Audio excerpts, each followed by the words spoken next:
Assalamualaikum semua. Hai, kembali bersama saya yang biasa kasih materi secara highlight tentang hukum internasional.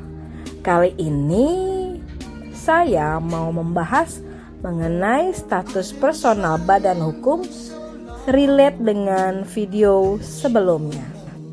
Kali ini saya membahas tentang status personal badan hukum menggunakan modul dari Universitas Terbuka di mata kuliah Hukum Perdata Internasional. Jika mengenai status personal badan hukum, harus mencakup hal-hal sebagai berikut. Yang pertama, ada atau tidaknya badan hukum. Kedua, kemampuan untuk bertindak dalam hukum. Ketiga, hukum yang mengatur organisasi intern. Yang keempat, hubungan-hubungan hukum dengan pihak ketiga. Kelima, cara-cara perubahan dalam anggaran dasar, serta berhentinya badan hukum. Dalam menentukan hukum yang berlaku bagi status personal badan hukum, terdapat beberapa prinsip utama, yaitu teori inkorporasi atau incorporation principle. Sistem ini dianut oleh negara-negara common law. Sistem ini juga menekankan bahwa hukum yang berlaku bagi status personal badan hukum adalah hukum di mana badan hukum tersebut didirikan. Yang kedua, teori kedudukan badan hukum atau statuter. Sistem ini menekankan bahwa hukum yang berlaku bagi status personal badan hukum adalah hukum di mana badan hukum tersebut memiliki kedudukan.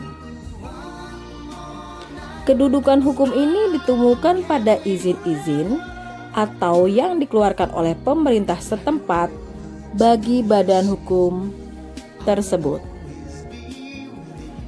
Tempat kedudukan dibuktikan dari dicantumkannya alamat lengkap, kantor pusat dalam statuta, atau anggaran dasar perusahaan. Teori yang ketiga adalah teori manajemen efektif.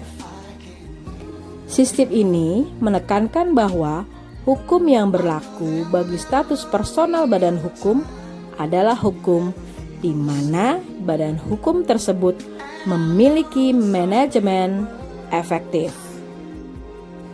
Misalnya manajemen operasional sehari-hari bisnis perusahaan tersebut berada. Kemudian selanjutnya teori pengawasan asing atau foreign control theory.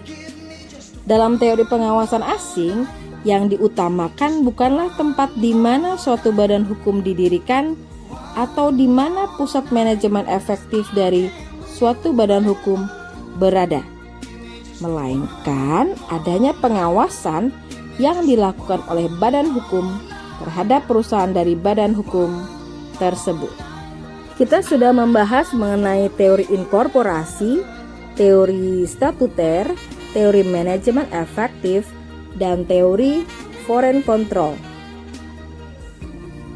Sistem manakah yang dianut oleh Indonesia?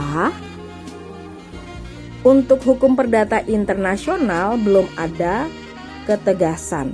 Yang nampak dalam nuansa hukum nasional diatur dalam Undang-Undang Nomor 40 Tahun 2007 tentang perseroan terbatas Pasal 4. di mana didirikan menurut hukum Indonesia dan berkedudukan di Indonesia. Di sini dapat kita lihat penggabungan secara kumulatif antara teori inkorporasi dan teori kedudukan hukum atau statuter. Segitu dulu pembahasan kita kali ini.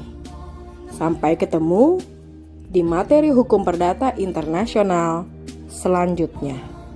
Bye.